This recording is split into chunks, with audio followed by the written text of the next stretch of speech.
Central Valley Fuego, in the Jaeger Cup, and then tonight. They're playing like we're either going to score a goal or we'll concede a goal. We don't really care what the outcome is. The press was so high, so consistent. What was it like to be in that game and just knowing that Central Valley Fuego is set up to just press all game long? I mean, this is the third time we play them, so we know what to expect. Yeah. We know they were going to come out high.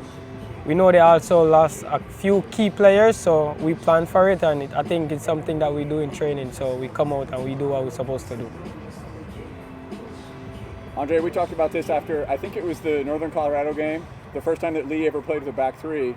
You and Luis had a little fun 1-2 game dancing around in the opponent's box, and once again, it paid dividends tonight. Talk about your relationship with Luis when you guys are attacking. I mean, we all know, man, Luis is a great player, and I like to play with him. Like, it's a privilege, you know? So I just take advantage of it whenever I have the ball. I mean, there is another 10 guys on the field, but I'm always looking for Luis. He's the go-to man. Talk about this 3-game homestand. You got 6 points from 2 games. One more game coming up against South Georgia. What are you thinking about going into that 3rd game? It's good, man. When you win, you just want to continue win. We need to get a home playoff game, and that's what we're hoping for. And whatever come here in Spokane, we have to deal with business, and we only hope to win. So we train to win, and we play to win. So hopefully we get the win. Yes, you scored a goal, man. Yeah. Talk about the goal.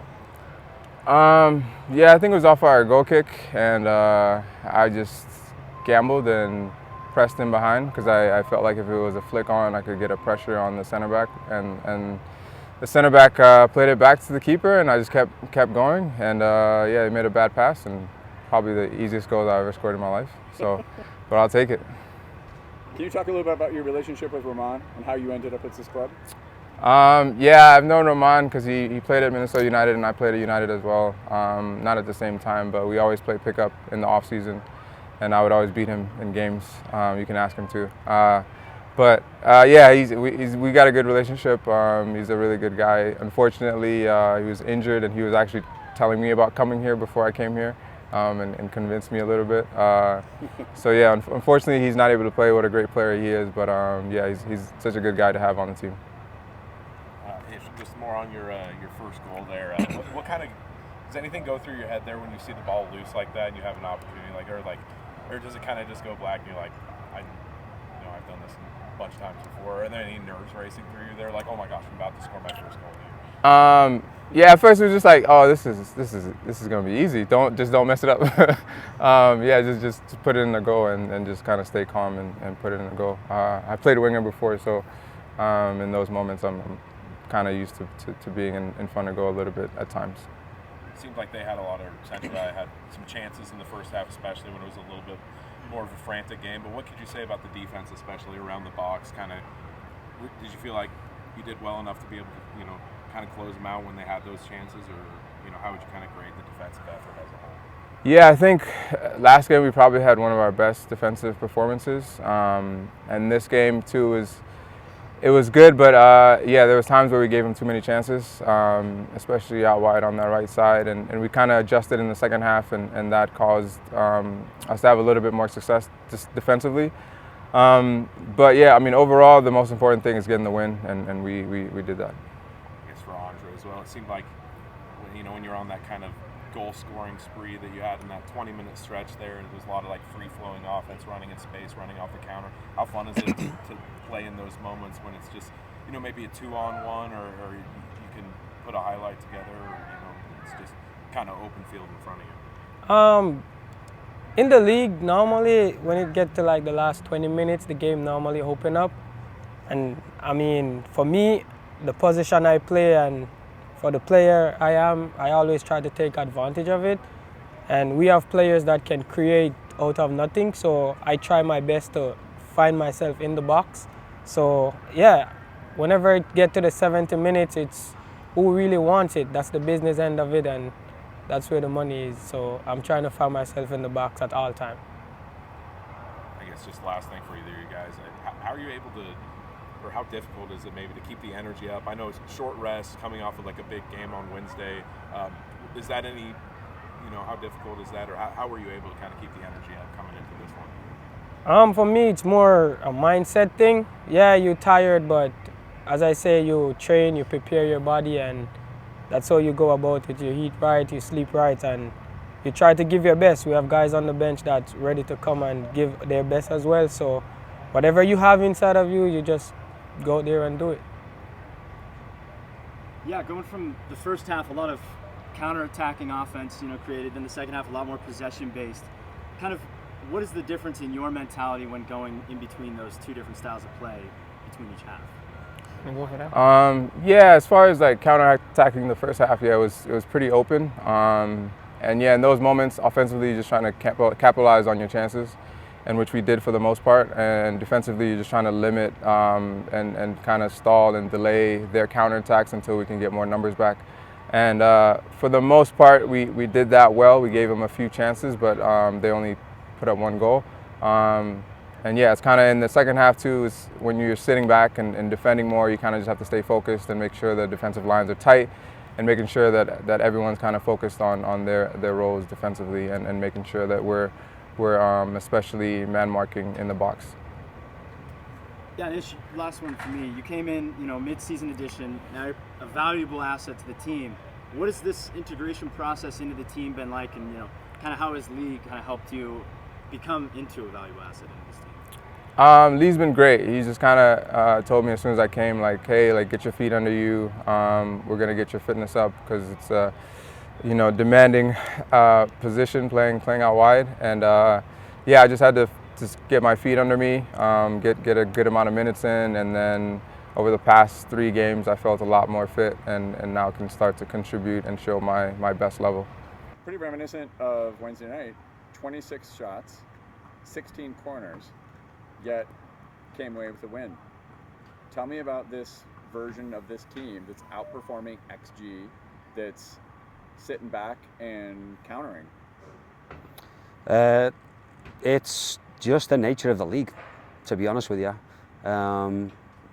You play Omaha after putting in a defensive performance and adapt to a system that they've not played all season. So we did a really good job on defending in that game. Attacking wasn't the sharpest. So as a coach, you're always like, okay, well, let's balance this out. We've got a good defensive performance. Let's make sure we continue that, take that into Fresno, but we need to raise the bar on the attacking side. We raised the bar on the attacking side, but Fresno, as they're a counter-attacking team, transitional team themselves. So, the game just starts going like this. So we just needed to tighten things up a little bit, lower our line of confrontation, and then get the game a little bit more under control than it was in that first 20-30 minutes. So, yeah, we weathered the storm a little bit, but we defended the box incredibly well. I think they only got 5 shots on target out of those 26, 16 corners against. Incredible box defending, as we saw against Omaha too. I have to ask you to talk about Brooks, because that final save is 2 points. And it's not the first time this happened. Talk about Brooks and what his poise in those absolutely critical moments means to this team. It's massive, it really is, but we need to, as a team, in front of him, we need to improve those fine moments there where it's a miscommunication, it's a bad clearance, it's millimeters, the game's millimeters really. So as a coach, you're always trying to refine those things and always get the recipe right. The attacking side of it's good, but the defending's not. The defending's good, but the attacking's not. Trying to find that balance of getting the bar raised in both of those areas of the game in addition to transition. So that's the beauty of the game. It's so hard to get it right perfectly all the time. USL League One, you've basically got an example of it in 4 days of what this league is about. But all that matters is finding a way to win. Somebody asked me going into this 3-game homestand, I don't know why they picked this number, but I kind of dismissed it out of hand. They said, can we get 7 points from those 3 games? And I was like, we're starting with Omaha. That's going to be tough. I'd be happy with 4 or 5 points. We have 6 from 2. How are you feeling about that? Of course, we're ecstatic about it. It's a huge week. We came into the game exhausted, and you saw the work and the effort that the guys put in tonight. So I'm incredibly proud of the defensive performance they put in a couple of days ago. The turnaround was quick, and then we come in and defend like we did tonight in the box. So the guys were just incredible. Super proud of them. Debutant in the game tonight, Anwar Pelaez. He played a few minutes from, I think, the 83rd, 84th minute. Tell me what that means to have another player to join the squad tonight. Yeah, now we got a deep squad. We've got 3 guys who didn't make the roster today. We got competition all over the field, and you know that is what a successful team needs. Is you need competition. That just pushes the guy in front of you, and the guy behind is hungry. Is going to try and take that spot, and that's what football is, and that's what the best teams do. So for us, it's about making sure that we get the best guys on the pitch. But at the same time, those other guys have got to be ready to go when their name is called, because football, things change like this, and we need everybody, and the reason we got these results this week is because of everybody. Expansion team, at this point in the season, on 25 points with a few other teams in 4th, 5th, and 6th, very much in the thick of the playoffs. What does that mean to you, Lee? The P word is not allowed around me.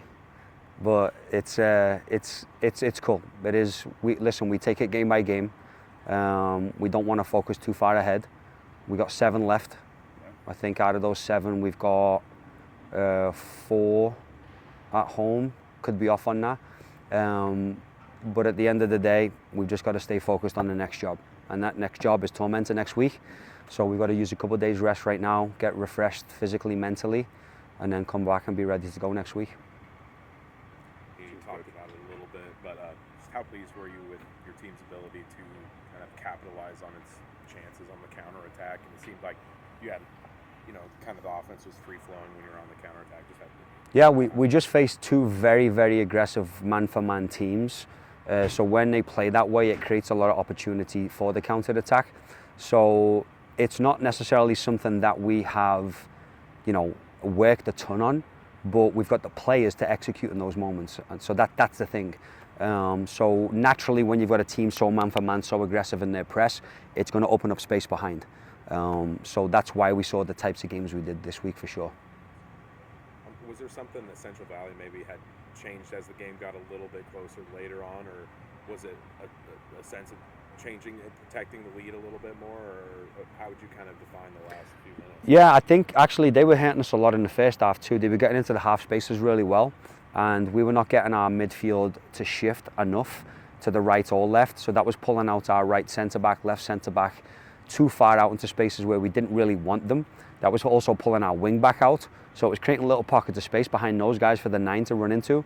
So we needed to shut down that area a little bit more, so we had to adjust at half time, and we went to a midfield 3 versus a 2 that we normally have. So now we've got a guy central, we've got a guy right and left of him, so we can close down those half spaces a little bit more. So that just forced the game to now go a little bit wider, and what it came down to then was, if they're going to cross from here, we're going to defend the box like we did, we'll take that all day. And then what you started to see from them was their outside centre-backs were the ones trying to make the game. We'll take that all day. We shut down their better players in and around the 18-yard box. Listen, they still had little moments here and there to get in and get chances, and of course they scored the goal. But we defended the right spaces in the right way with those adjustments. That was the halftime adjustment, go to the 5-3-2. Okay. Yeah. Said the team was a little exhausted coming into it. Obviously, short rest, big game on Wednesday. How do you keep the team, motivated, energetic, and stuff? Coming into a big game. I don't need to do anything. The group that we've got in there is incredible. Motivated every day, whether it's a win, loss, or a draw, a 10-day trip, the guys come in and the guys are ready. There's not much I really need to do in there. We've got great leaders, we've got a great group of guys, and they take it upon themselves to do this and get the results that they did tonight. A very different game flow and result than the last 2 matches against Fuego. 1 combined goal for Velocity and 3 combined goals for both teams in those prior 2 matches. 5 tonight. We talked about the shots. What was maybe the difference in the relationship between these 2 teams, and how was that displayed on the pitch? I think you saw the Fuego tonight who were a little bit more free and very free-flowing in how they play in terms of rotations, overloading the middle of the pitch a lot of guys from the high line coming deep, a lot of guys from the deep line coming high. Creates a lot of imbalance in our line, so that's a lot of the reason why we changed to a 3, just to protect those central areas a little better. But listen, they've got good players. They've got Apollon on the left who was causing us a lot of problems. They've got a very smart number 9 who was making excellent movements in the right time and right space. So you've got to give Fuego credit. They came out and they played well. but they opened up the door for us on a couple of occasions, and to be fair, we could have put another couple past them, but you know, it is what it is. We take the 3 points, and a huge week for us. And between Omaha's game and today, both first halves saw, you know, your opponent pressing up high, but very different results in those first half. Omaha, you know, no score today, 3 scores, a lot of breakaway counterattacks. What is the difference in that? Was it the team that you were playing, or was it something that you would change that you liked from last game? What was it exactly? There was a tactical component, yeah, versus Omaha. They had basically 2 kind of 10s in the build-out, so that kind of matched up with our centre mids. They had a 4-3-3 essentially, or 4-2-3-1, a variation of that. So that matched up with our 2 central midfielders. We screened their deep 6 with our 9, and now our wide of the 3 were able to pressure their centre backs, force the game wide because we had a nice compact shape, and then shift across to their wing backs.